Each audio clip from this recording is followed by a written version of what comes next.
Boa noite, irmãos. Tivemos alguns probleminhas técnicos, isso que demoramos um pouquinho, mas já estamos aqui para começar o estudo, continuar o estudo que estamos dando sobre dispensações. A semana passada não estava aqui, Renato, nós falamos até que ponto? Paz, irmãos. Lembrando que na semana passada nós falamos um pouco sobre o contexto político da volta de Jesus. Só lembrando, nessa parte final da dispensação da graça, nós estamos falando alguns pontos sobre os sinais que a palavra de Deus descreve sobre a volta de Cristo. E na semana passada, retrasada, desculpa, nós falamos sobre sinais na política. Enfatizamos alguns pontos do anticristo, como que o sistema político ele tem que estar montado para que o anticristo assuma o seu poder. E nós vimos, então, que vários pontos sobre algumas características que o anticristo precisa no seu governo existem em nossos dias hoje já. Agora, o cenário, é lógico que o cenário que é proposto aqui, nós vemos muitas vezes nos nossos dias realmente esse cenário sendo montado.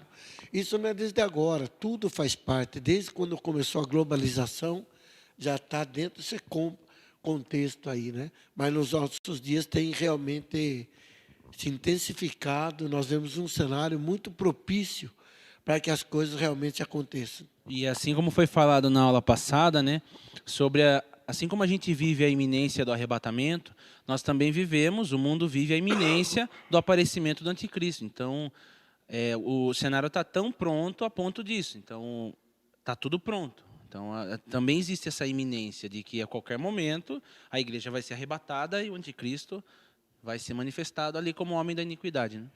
Sim, mas hoje nós vamos tratar, querido, de uma situação que é muito também falada, que é a Batalha do Armagedon.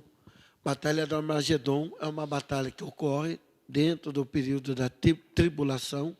É uma batalha tão terrível que nunca o mundo viu uma guerra que chegue aos pés dessa batalha. Tá? Então, nós vamos tratar um pouquinho aqui, né, Lucas, sobre a Batalha do Armagedon. Armagedon, na verdade, querido, quando nós estamos falando, significa, no conceito mais moderno. Tem o conceito mais antigo e o conceito mais moderno. Mais antigo, falava-se que Armagedon, o significado era um lugar pisado ou um lugar nivelado. O conceito mais novo, ele que é o também preferido de muitos estudiosos, certo? É que significa outeiro, alto de Megido ou montanha de Megido. Então, Armagedon é isso. Na verdade, um lugar geográfico, onde já aconteceram muitas batalhas e vai acontecer também a batalha final, né? Então, no final da tribulação, o reino do norte e do leste, eles virão sobre Israel. E, segundo a profecia, eles poderão ir porque eles vão ter uma facilidade por causa profeticamente falando, sobre a seca do Eufrates, né? Então, diz que, biblicamente, Eufrates seca e cria ali, então, a possibilidade do reino do norte e do leste chegar e realmente já querer invadir Israel, né? E vir sobre Israel. Inclusive o texto de Zacarias aponta, para esse evento. Zacarias 14:2 fala o seguinte: pois ajuntarei todas as nações contra Jerusalém para a batalha, e a cidade será tomada, e as casas serão saqueadas, e as mulheres violentadas, e metade da cidade será levada para o cativeiro, e o restante do povo não será tirado da cidade. Mas o texto continua, versículo 3 e 4. Porque até aí eu estou entendendo que não está falando 3. Armagedon aí, não. Então o Senhor sairá e lutará contra aquelas nações, como ele lutou no dia da batalha. E os seus pés estarão naquele dia sobre o Monte das Oliveiras, que está defronte de Jerusalém, para o leste. E o Monte das Oliveiras será fendido pelo meio, para o leste e para o oeste. E haverá um grande vale, e metade do monte será removido para o norte, e a outra metade para o sul. Claro que o texto está falando do sim. final, Do Isso, final do Armagedon. isso. Do final dessa batalha. E até, irmãos, como a gente viu, a gente está falando de pontos aqui dessa dispensação da graça, de eventos pós-tribulação da igreja, né? O Armagedon, ele é um evento, ele é uma guerra que acontece entre o anticristo e Israel, o exército do anticristo e Israel. É uma guerra que acontece de uma forma cronológica no final da grande tribulação. Lembra-se que a grande tribulação tem um período de 7 anos. Ela se dá no início com o arrebatamento da igreja e ela finaliza então com a guerra do Armagedon. Então tem o início dos 7 anos da grande tribulação com um evento que é o arrebatamento, e ela tem um final desses 7 anos da grande tribulação, que é o Armagedon, onde realmente nós estamos falando da segunda fase da volta de Cristo. Lembra-se lá? Primeira fase, segunda fase. A primeira, arrebatamento, e a segunda, então, ele vem aqui, como Lucas acabou de ler, realmente para finalizar a guerra do Armagedon. Tá? Então, quando nós falamos aqui da grande tribulação, querido, o término dela é com a batalha do Armagedon. E, na verdade, esse vale do Armagedon, ele sempre teve grandes batalhas. Desde os tempos bíblicos, dos tempos modernos, nós temos... É um lugar onde tinha muitas batalhas. O vale de Esdraelon, onde é o Armagedon, onde é o vale do Megido, sempre teve muitas batalhas. Na época bíblica, nós podemos ver 2 batalhas que correram ali. Foi a batalha de Baraque, né, contra os cananeus, e de Gideão contra os midianitas. Ocorreu nesse vale aí, tá? Ali também registrou 2 grandes derrotas de Israel. A morte de Saul, né, quando Saul batalha, ele morre lá. É nesse vale que acontece a batalha. E ainda também a morte do rei Josias, que ele entra na batalha, ele morre também, é nesse vale, aí é no Armagedon, esse vale de Esdraelon, que é a mesma coisa, que está acontecendo a batalha. E também tem outra coisa, em 19 e 25 de setembro de 1918, na Primeira Guerra Mundial, quando Edmund de Alembert, general britânico, ele consegue vencer os turcos otomanos, que então estavam na posse de Jerusalém. Ele realmente consegue, dentro do vale do Megido, no Armagedon, nesse lugar aí onde ele vai realmente, ele consegue expulsar os turcos otomanos, e assim ele toma posse de Jerusalém, de Israel, e eles ficam lá até 48, quando as Nações Unidas reconhecem Israel como nação. Então a Inglaterra retira-se de Israel e fica então sendo realmente Israel para os israelitas, tá? E é conhecido esse lugar como Vale também de Jezreel, e ele forma um triângulo, na verdade, esse vale. Ele é um triângulo que é muito estratégico para as guerras, porque ali você pode entrar de uma forma estratégica em Israel, pode também situar suas tropas de uma forma estratégica, onde você tenha condições de vencer o inimigo, tá? Então, o anticristo, ele vai reunir o seu grande exército, que a Bíblia fala que haverá de 200 milhões de soldados, vai reunir seu grande exército nesse vale, para realmente aniquilar Israel. Então, é ali nesse vale que ele vai fazer. Até para, depois vocês pesquisem o vale, né, na internet eles mostram como que é o vale. É um vale imenso, é um vale aberto, tá? Não tem nada. Então você consegue imaginar mais ou menos, irmãos, como que será uma guerra de um exército poderoso, que é o exército do anticristo, que terá números de soldados muito maiores que de Israel. Né? Israel realmente vai, a Bíblia diz que eles vão ser afunilados nesse lugar. Eles não têm por onde fugir. Até a volta de Cristo, né, para realmente livrar Israel da guerra, para acabar com esse exército do anticristo, Israel vai estar emparedado nesse vale. Não tem para onde eles fugirem, porque é um vale aberto. Você imagina hoje a tecnologia, as forças armadas do exército do anticristo, tanto a aérea, eles vão conseguir rastrear para onde o exército de Israel está. Então não tem para onde fugir. É um vale realmente estratégico para a guerra. E a gente vê até o nome, né? A gente citou aí vários sinais aí que sempre giram em torno de Israel, né? Por quê? Porque quando a igreja ela for arrebatada na grande tribulação, ali vai começar o tratar de Deus com Israel, né? Sim. Então todos os sinais eles apontam até o nome Armagedon, as batalhas que Israel enfrentou nesse vale, tudo aponta para Israel. Inclusive, é a 70ª semana de Sim, Daniel, né? a última É a semana, né? última semana de Daniel, porque já se cumpriram 69 semanas. A última semana é a semana da abominável desolação, que vem como também para nós aqui como a grande tribulação. Essa vai ser a última grande batalha, querido, do tempo dos gentios. Essa vai ser a última batalha, tá, do presente século.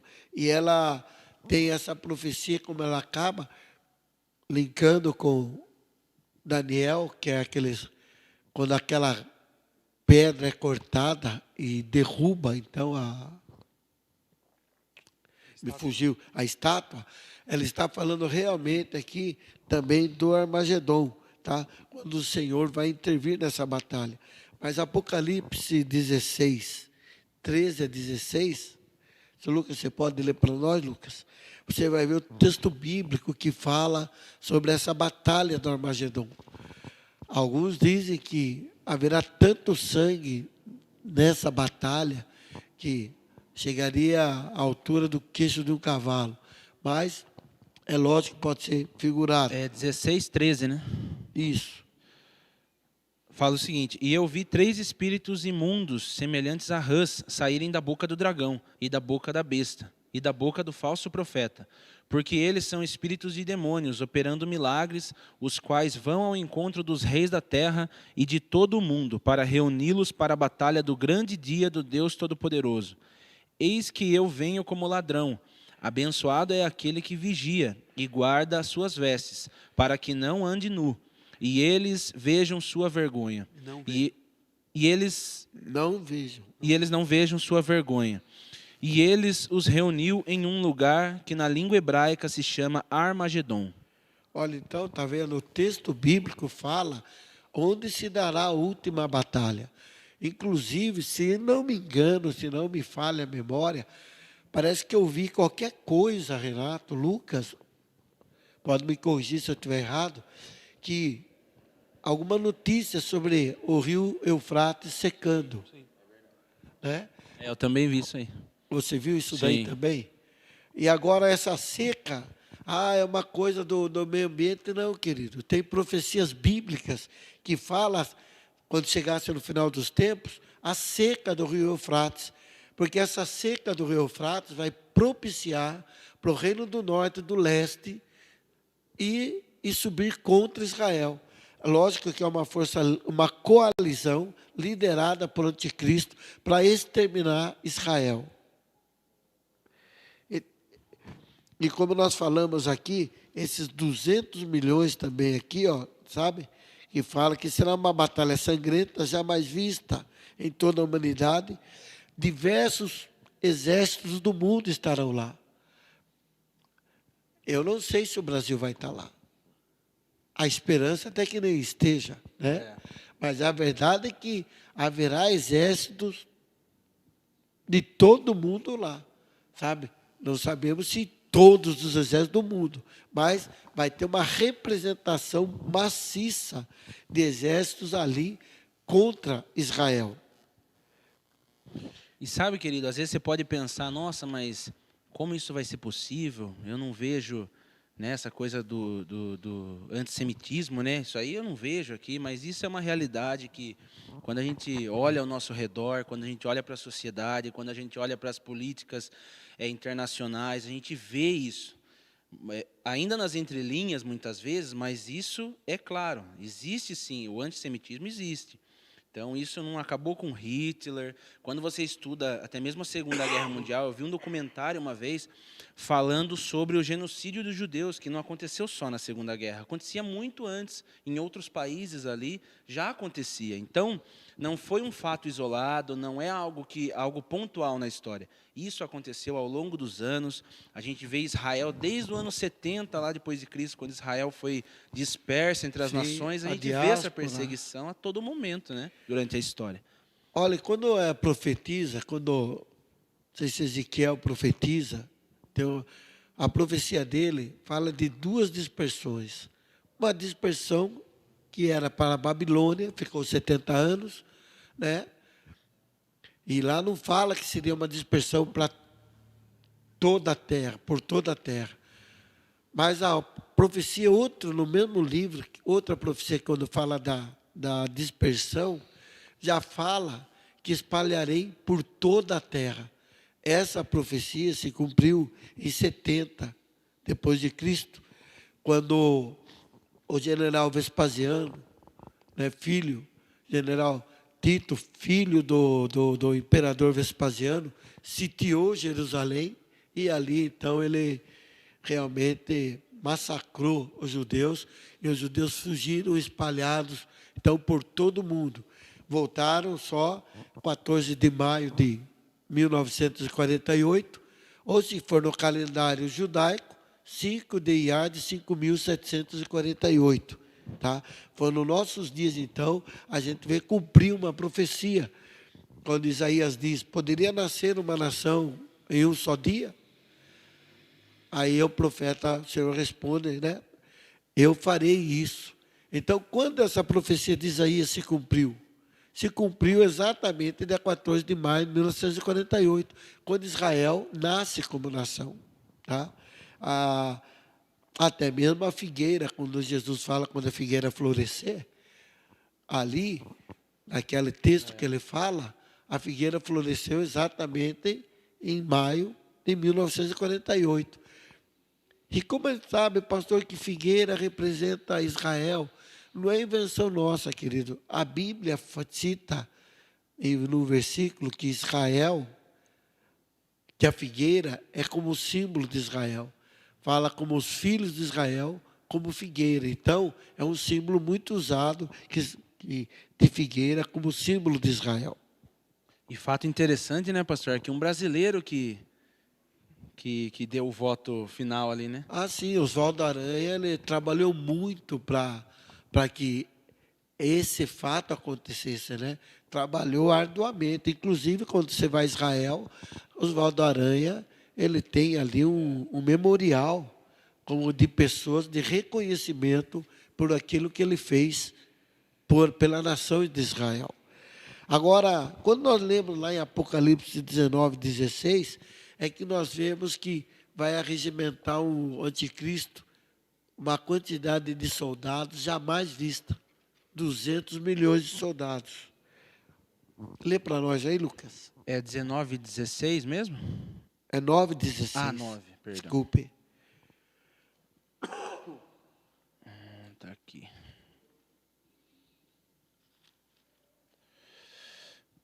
E o número do exército dos cavaleiros era de 200 milhões, e ouvi o número deles. Olha, querido, 200 milhões de soldados. É quase o Brasil todo, né? Israel é uma nação pequena. Israel, na guerra de 6 dias, foi ajudado por Deus. Não havia condições de Israel vencer aquela batalha. Eles venceram porque Deus os ajudou a vencer a guerra de 6 dias.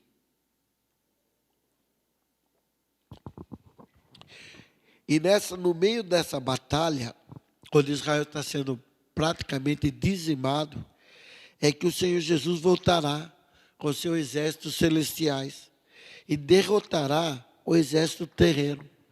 Jesus volta antes de Israel ser exterminado.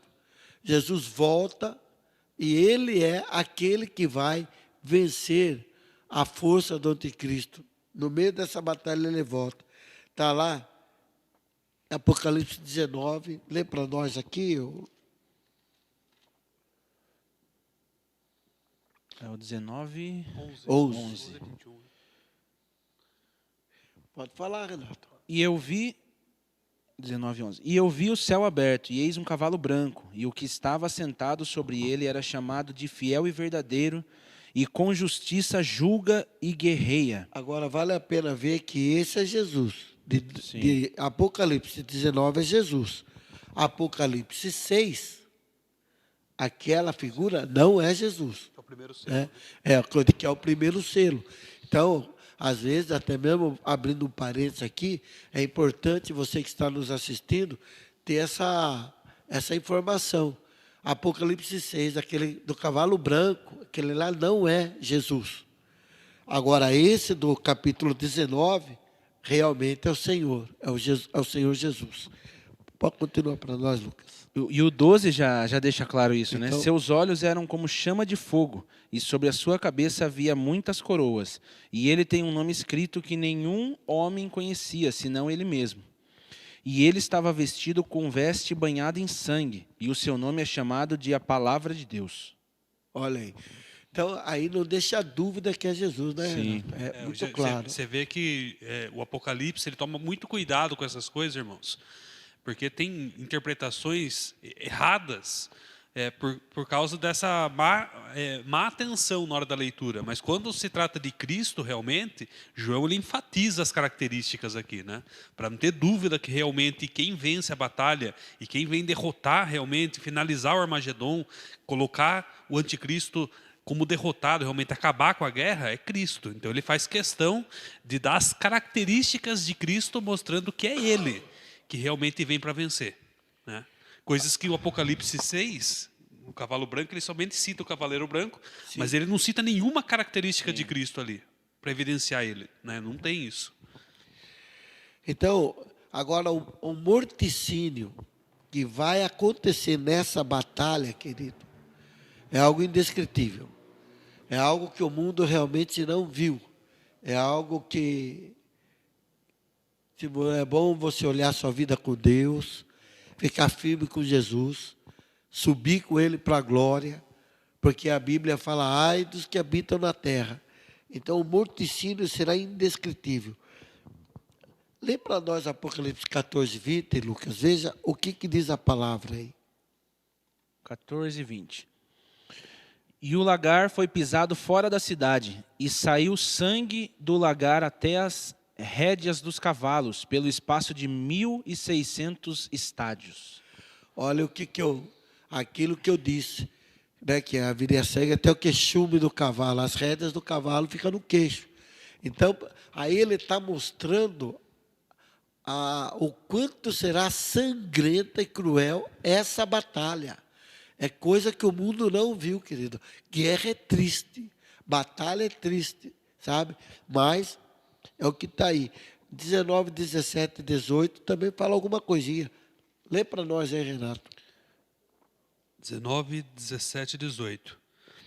Então vi um anjo posto em pé no sol e clamou com grande voz, falando a todas as aves que voam pelo meio do céu: Vinde, reuni-vos para a grande ceia de Deus, para que comais carnes de reis, carnes de comandantes, carnes de poderosos, carnes de cavalos e seus cavaleiros, carnes de todos, quer livres, quer escravos, tanto pequenos como grandes.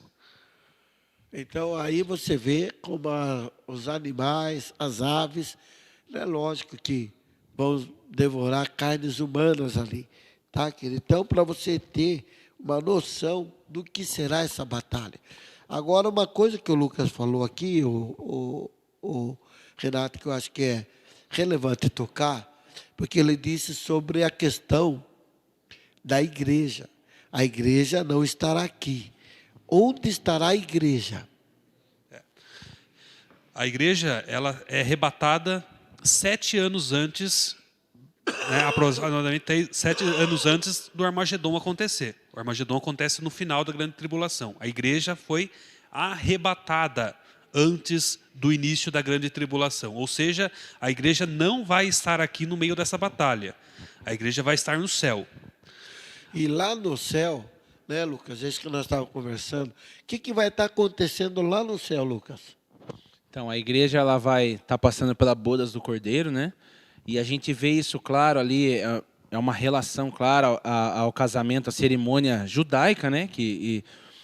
Era a comemoração durava 7 dias, é isso, né? Durava 7 dias. Sim. A gente vê lá em Gênesis, lá quando Isaac ali ele casa com Rebeca, a gente vê falar sobre os 7 dias, né? Então é uma relação clara da igreja ali na bodas do Cordeiro, 7 anos, e a igreja ali ela vai estar passando por um tribunal também. Mas não é o tribunal que muitos pensam, né, pastor? Ah, sim. Não é. O salvo, ele não participa do trono branco, ele não vai ser julgado para a questão de vida eterna. O salvo, ele é salvo. Sabe? Se ele permanecer fiel, se ele guardar a palavra de Deus, se ele for declarado vencedor ao que vencer ali, ele não passa pelo trono branco. O tribunal de Cristo, que acontece lá no céu, nós vamos lá, vamos participar das bodas do Cordeiro e vamos receber também os galardões. E ali, então, é um tribunal que no grego chama bema. E o que era bema? Bema era aquele juiz, que não é a mesma coisa que juiz de direito, é o juiz de esportes. Aquele que coroava o atleta que chegava, que vencia. E tanto é verdade que o apóstolo Paulo ele fala assim, olha, nesse aqui é um só que ganha, mas nós todos ganharemos, porque todos nós compareceremos no tribunal de Cristo. Então, ali, nós já somos vencedores. O que vai acontecer ali é distribuição de galardões, sabe? As pessoas... Então, o apóstolo Paulo, quando ele fala sobre a distribuição de galardão, ele fala até para a gente tomar cuidado, né?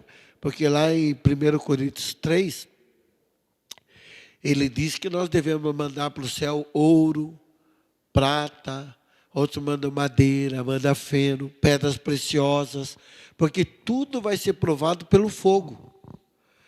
Então, e isso não é para julgamento. As suas obras, se você trabalhou para Cristo com sinceridade, trabalhamos com amor, sabe, com o verdadeiro espírito que Deus deseja, nós estamos mandando ouro, né, para aparecer, então essas obras não vão se queimar. Inclusive Cristo fala, né, ajuntai tesouros no céu, né, porque lá o ladrão não rouba e a traça não corrói.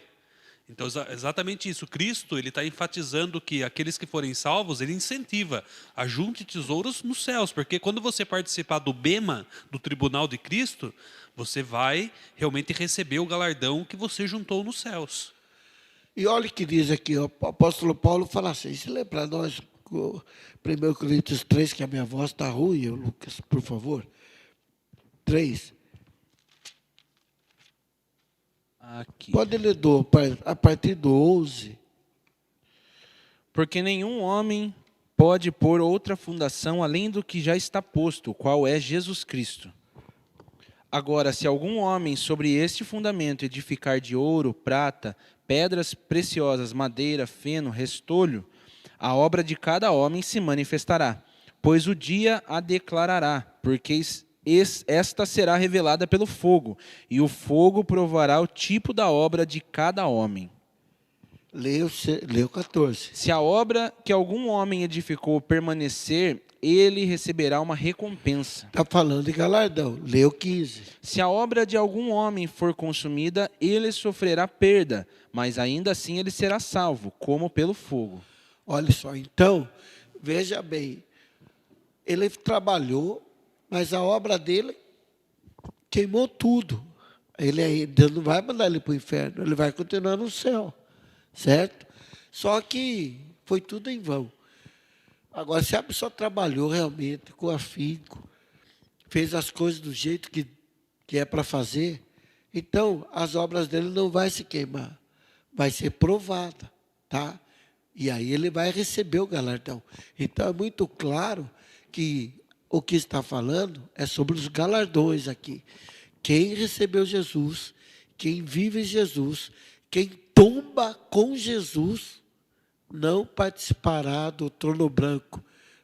Tá? Ele já foi aqui, ele já recebeu a vida eterna.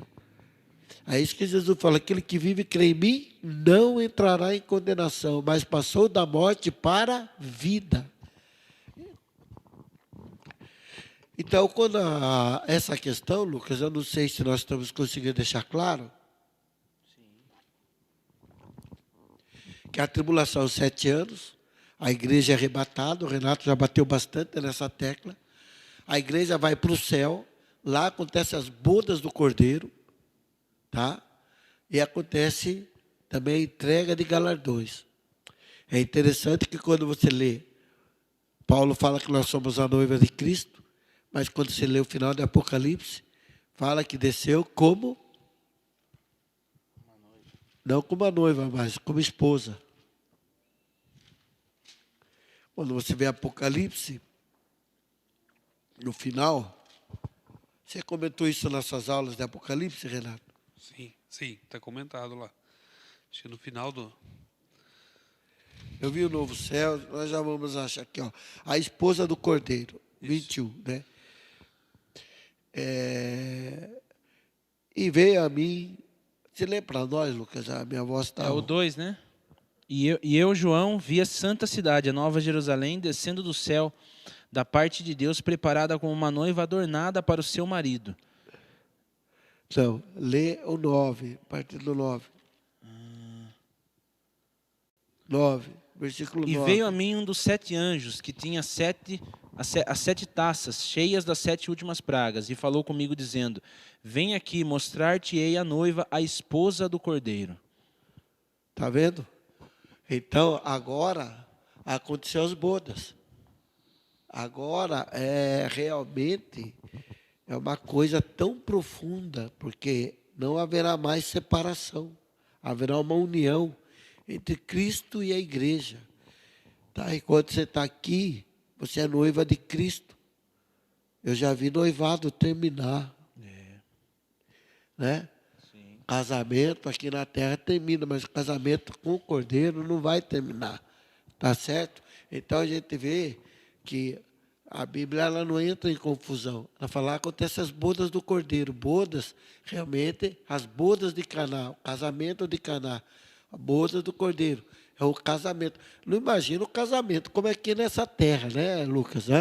Vale a pena você pensar, querido, meditar que não é o casamento igual aqui nessa terra, que ela vai ser nosso. Não, é uma figura de linguagem que a Bíblia usa, que onde ele fala de relacionamento, de intimidade, de profundidade de relacionamento, que ele está falando aqui nessa questão.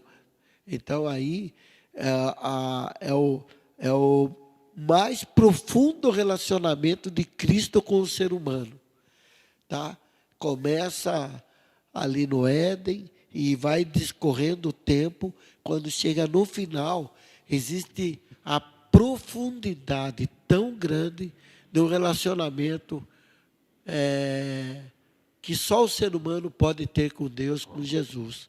Eu acredito que isso é tão profundo que nem os anjos terá um relacionamento tão profundo quanto o ser humano terá com Jesus. É isso que a Bíblia fala, que o ser humano é a coroa da criação. Deus criou todas as coisas, querido, tudo. E quando ele fala agora, eu vou criar a obra-prima da criação. Aí ele criou o ser humano.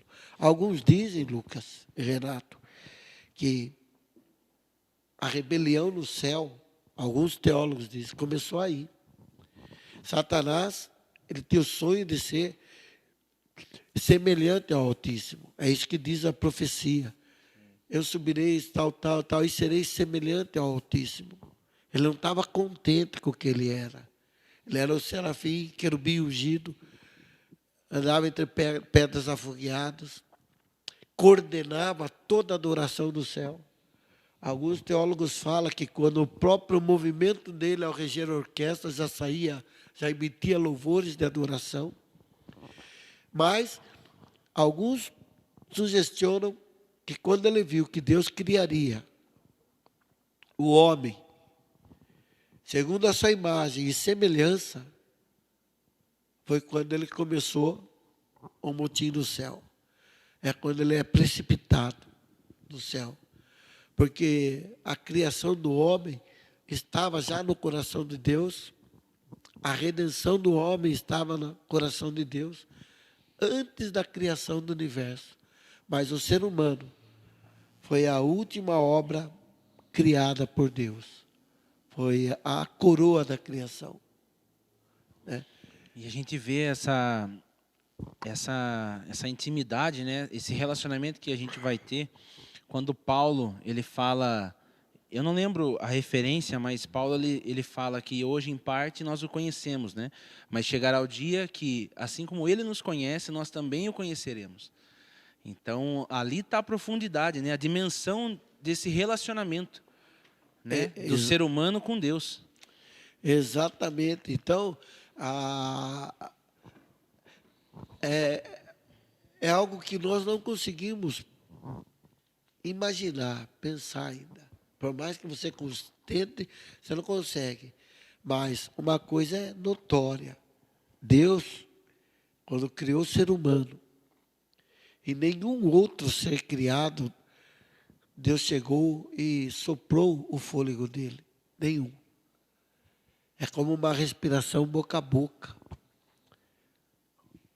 Nenhuma outra criatura recebeu o Espírito de Deus dentro dele, somente o ser humano. Então, é isso que o inimigo quer acabar com o ser humano. Né? Porque ele não pode acabar com Deus. Ele tenta acabar com essa criação gloriosa que Deus fez. E que Deus restaurou. Aquele que aceitou Jesus, ele é vivificado. E ele está esperando essa glória da transformação do seu corpo. Quando ele chegará realmente na plenitude, né, daquilo que ele foi criado. Então, amados, aqui nós estamos encerrando a batalha do Armagedon. E a semana que vem nós entraremos no milênio. Quer falar alguma coisa a mais, Renato, Lucas? Só queria sobre... falar de um texto aqui que me chama bastante atenção, que é Apocalipse 9.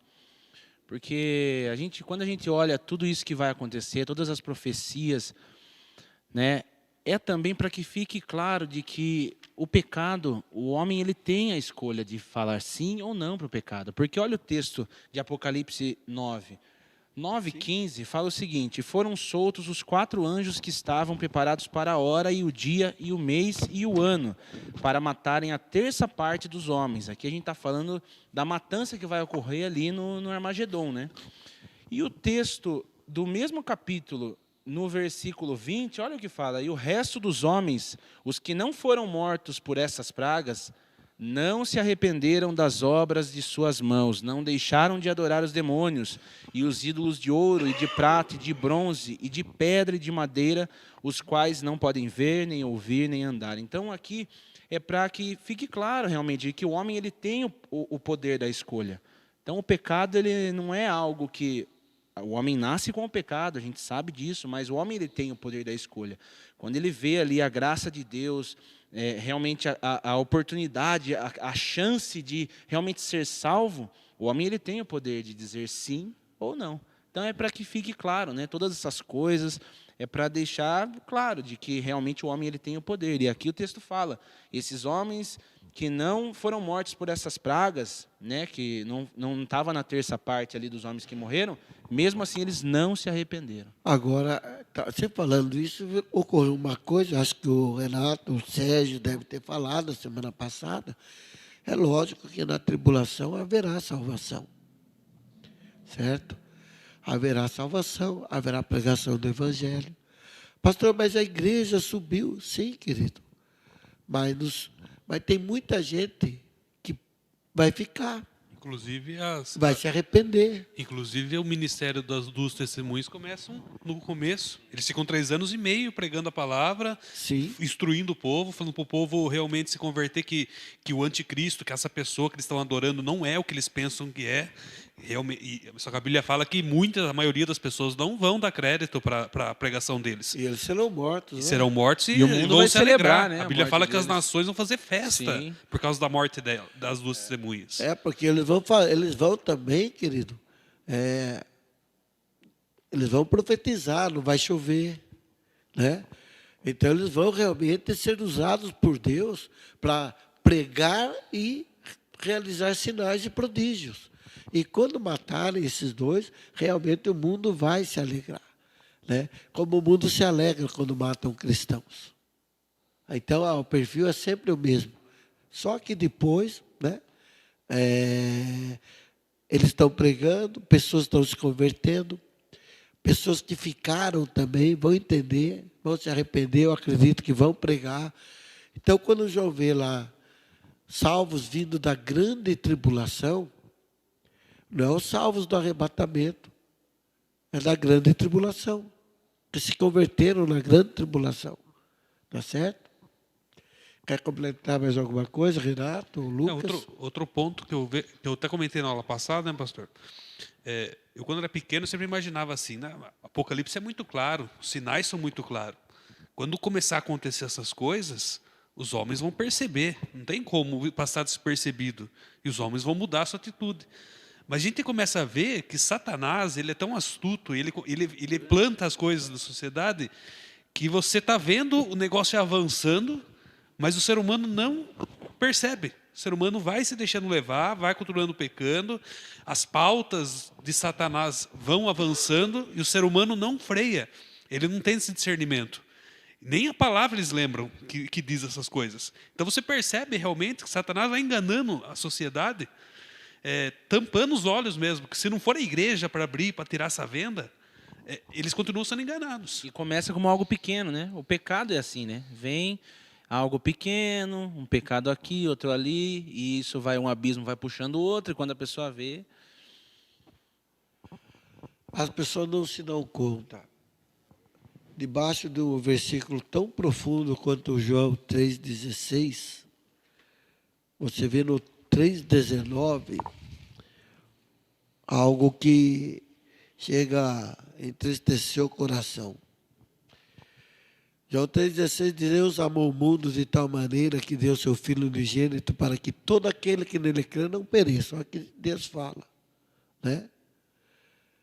Mas tenha a vida eterna. Porque Deus enviou seu Filho ao mundo, não para que condenasse o mundo, mas para que o mundo fosse salvo por ele. Quem crê nele não é condenado, mas quem não crê já está condenado, porquanto não crê no nome do unigênito Filho de Deus. E a condenação é esta, que a luz veio ao mundo. Os homens amaram mais as trevas do que a luz, porque as suas obras eram más. Olha só. E assim nós vemos hoje.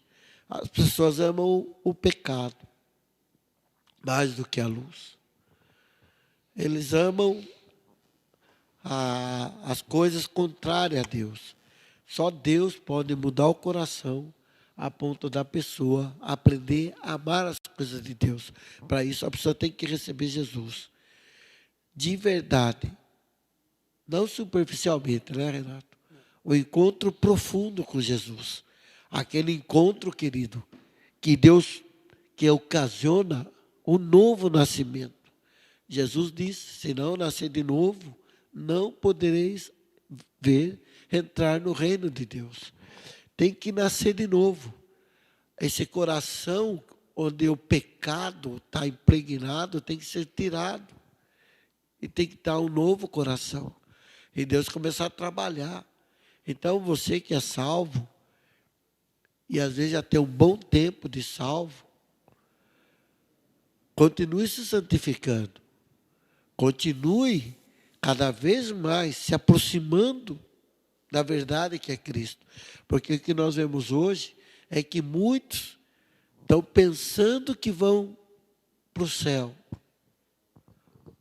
Mas as suas práticas ali está mostrando que a sua fé morreu. A sua fé morreu. As obras estão mostrando que a sua fé morreu. Tiago, ele diz que quando nós temos a fé viva, nossas obras, elas comprovam essa fé viva. Não é verdade, Renato? É verdade. Então, querido, é dia de nós nos alegrarmos do Senhor, vivemos verdadeiramente o Evangelho de Jesus Cristo. Eu estou falando do Evangelho puro, sadio de Jesus Cristo. Porque, infelizmente, hoje, nós vemos muitas situações aí que chegam a nos espantar. Até a igreja, né, irmãos? Até tempo atrás, a pregação da igreja dificilmente era contestada. As pessoas não aceitavam a palavra, mas ninguém contestava, ninguém... Hoje a igreja está sendo atacada. Hoje a igreja está pregando a palavra, a sociedade não suporta mais ouvir a palavra.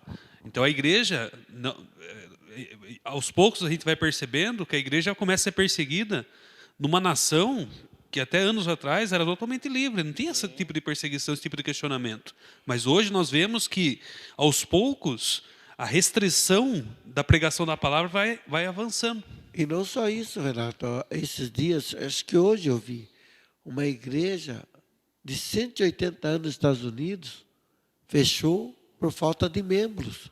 A igreja morreu. Igrejas que Whitefield pregou, um grande evangelista, muitas vezes lá na Europa, hoje são boates. Por quê? As pessoas estão deixando o evangelho. Mesmo os Estados Unidos, que era uma nação evangélica, hoje já estão longe também. Então, nós temos que tomar muito cuidado para não nos divorciarmos de Cristo dentro da igreja. Apostasia, o termo realmente é divórcio, né? É divorciar-se dele dentro da igreja, tá? Então, querida, semana que vem a gente vai começar o milênio e vai ser um estudo. Aí nós estaremos encerrando essas aulas de dispensações. Talvez um dia nós façamos só um apanhadão geral das 7 dispensações e aí nós encerramos e fechamos essa questão. Certo, Lucas? Certo, amém. Alguma consideração pode fazer e encerramos. Não, amém, irmãos? Acho que ficou claro essa dispensação aqui da graça. Falamos um pouco desde quando ela surgiu, como ela foi acontecendo e como ela vai terminar, né? Então, como ela vai terminar tem que ser a nossa esperança. Jesus voltará. Isso você pode ter certeza. Por mais que o mundo duvide, por mais que o mundo dê risada, Cristo ele voltará. Isso é uma certeza absoluta. Então, permaneça firme. Firme na palavra, firme na obediência. Continua pregando a palavra, vai em frente, não desista, porque o mundo vai tentar nos impedir de alguma forma. Mas a palavra diz que o Senhor nos deu um espírito de coragem. Amém. E não de covardia. Exatamente. Querido, é tão sério isso aí. Quando você pega todos os livros proféticos, você vê Daniel, você vê a estátua ali, a cabeça de ouro, Babilônia, os braços, Império Médio-Persa, né? Aí você vê o final, vê Roma, que são as coxas de ferro, e no final, ferro e barro. Nós estamos no pé da estátua, querido. Roma também passou, olha só. Então, estamos chegando. Permaneça firme, querido. Permaneça firme. É levantar a cabeça e se alegrar. Não é para você viver triste, não. É para você se alegrar, sorrir, dar glória a Deus. Fica tranquilo, olha para o céu. Nossa esperança tá próxima, querido. Calma. Continua pregando, fica firme. Porque esse dia vai ser tremendo. Renato, você ora para nós, então. Obrigado, querido, pela sua atenção. Deus abençoe muito. Até a semana que vem, se Deus assim nos permitir. Amém, irmãos. Vamos orar ao Senhor. Senhor, nós te agradecemos, ó Deus, por esta noite, pela tua palavra, por mais um momento que o Senhor nos dá, ó Deus, de estudar e de aprender mais do Senhor. Espírito Santo, continua trabalhando nas nossas vidas, porque só o Senhor pode nos preparar para tudo o que vier, tudo que nós venhamos a enfrentar. O Senhor precisa estar conosco, ó Deus. Sem o Senhor, nada podemos fazer. Por isso, ó Deus, que a Tua palavra, ela esteja no nosso coração. Guarda a Tua igreja, guarda o Teu povo, fortalece a Tua igreja, ó Deus, eu te peço. E dá um final de semana abençoado para o Teu povo, em nome do Senhor Jesus. Amém. Amém. Paz, queridos. Deus abençoe Abençoe, cada um irmãos. de Deus abençoe, vocês. queridos.